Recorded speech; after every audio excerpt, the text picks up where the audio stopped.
اللهم إني أعوذ بك من عين تصيب القلب فتحزنه، والرزق فتنقصه، والبال فتتعبه، والنجاح فتفشله. اللهم أخرجني من أشد الضيق إلى أوسع الفرج، إنك على كل شيء قدير يا رحمن يا رحيم. هاي هاي، ازيكم حبايب قلبي؟ عاملين ايه؟ يا رب تكونوا بخير. وحشتوني جدا جدا من الفيديو اللي فات. يا رب تكونوا كويسين وبصحة كويسة. ما تنسوش يا حبايبي الاشتراك في القناة وتفعيل زر الجرس عشان يوصلكوا كل جديد انا بعمله. تعالوا بقى نكمل بقية الشقة اللي عملت. نزلت اوضة وقعدت اسبوع ما نزلش حاجة، معلش حقكوا عليا والله. بس ما اعرفش جالي كده اكتئاب كده من اليوتيوب، مش عايزه انزل اي حاجه، مش عايزه اقفل اصلا القناه. معلش يا جماعه، زهقانه خالص. يلا مش مهم. تعالوا بقى اما اكمل لكم حكايه ادم ابني. وصلت معاكم ان انا الدكتور قاعد يلففني من مكان لمكان، من مستشفى، من اوضه لاوضه، من نايب لاخصائي لاستشاري لرئيس العيادات.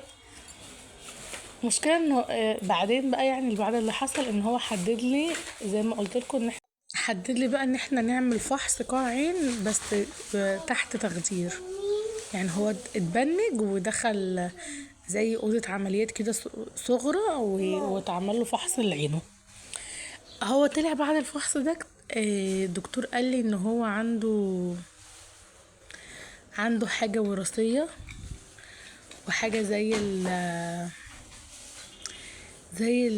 يعني هي ليها رينج معين.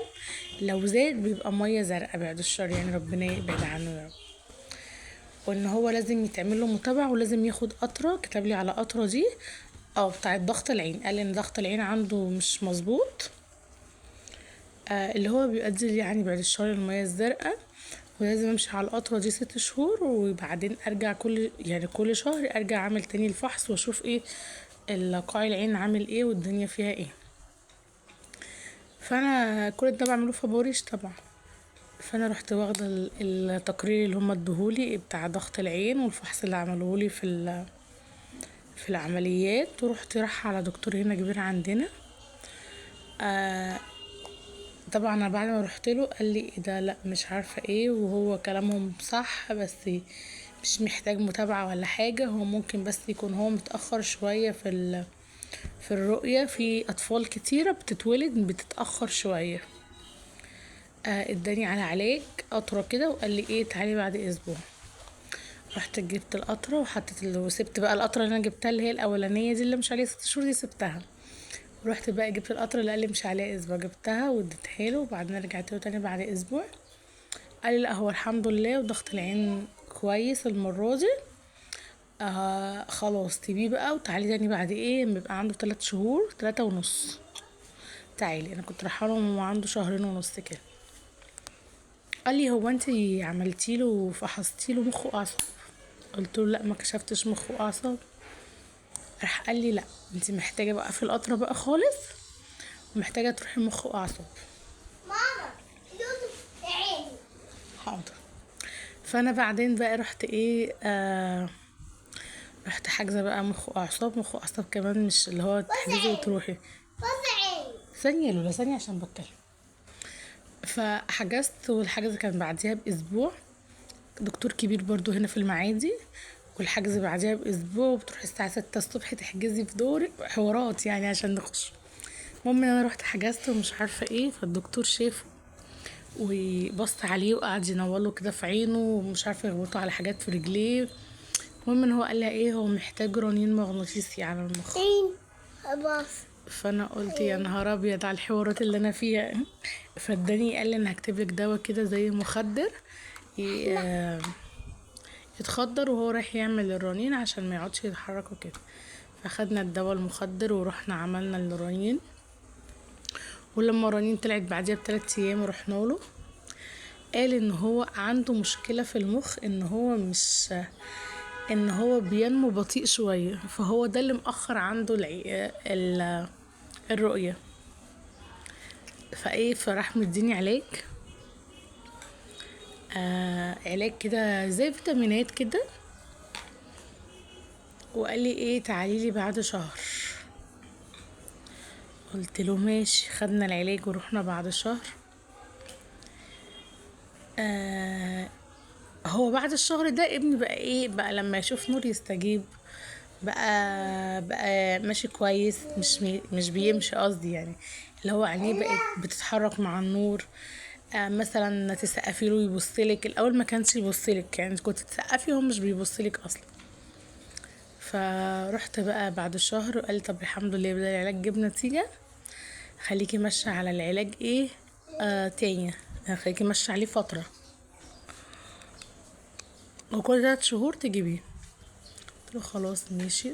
بعديها بقى كان جه ميعاد العينيه، وديته للدكتور عمل له برضو ضغط عين، وقال لي لا كويس وخلاص، ما وقفي القطره بقى وخليكي ماشيه على علاج المخ والاعصاب. هو عينيه ما فيهوش حاجه، المشكله في المخ والاعصاب، المخ والاعصاب هي اللي فيها المشكله.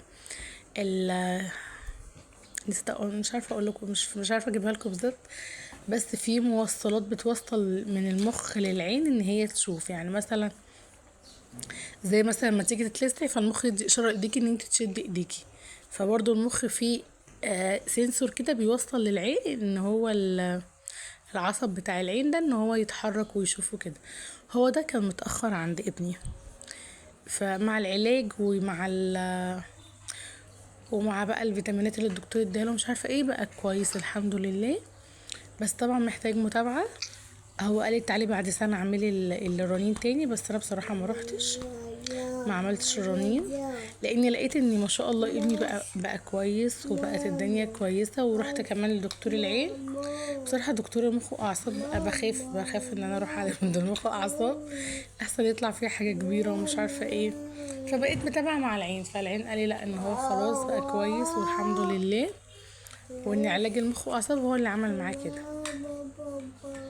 بس هو دلوقتي قرفني فوالله يا جماعه لما نكتشف الحاجه بدري بيبقى احسن 100 مره. يعني كل الحكايه بحكيها لكم ديت عشان بس تعرفوا ان لما بتكتشفي حاجه بدري من اولها وبتلحقيها تبقى احسن كتير من ما تتاخري. هو برضو محتاج ان هو يروح عند مخ واعصاب تاني، لان هو لسه متاخر في النطق شويه، مش مستجيب قوي، يعني بتقوله هات حاجه مش عارفه ايه مش بيروح مش بيعمل،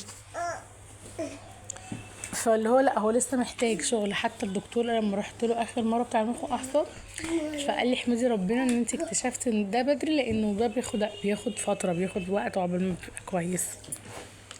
بس فادعولي بقى كده ربنا يتملي شفا ابني على خير، ويا رب يا رب ما يوريكوش حاجه وحشه في عيالكم.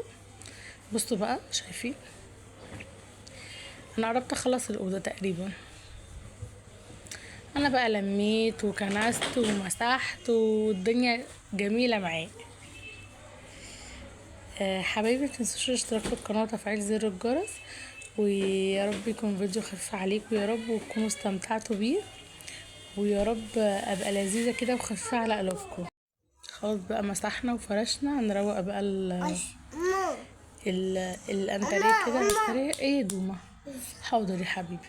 كده بقى خلاص خلصنا، نرش بقى رشة المعطر. انا كمان عملت الاوضه بتاعه الاطفال، بس بصراحه ما صورتهوش لان الجو كان حر قوي وما كنتش طايقه نفسي فقلت خلاص. بصوا هما نزلوا اللعب تاني عشان يلعبوا. حبايبي متنسوش اشتراك في القناه وتفعيل زر الجرس، وباي باي.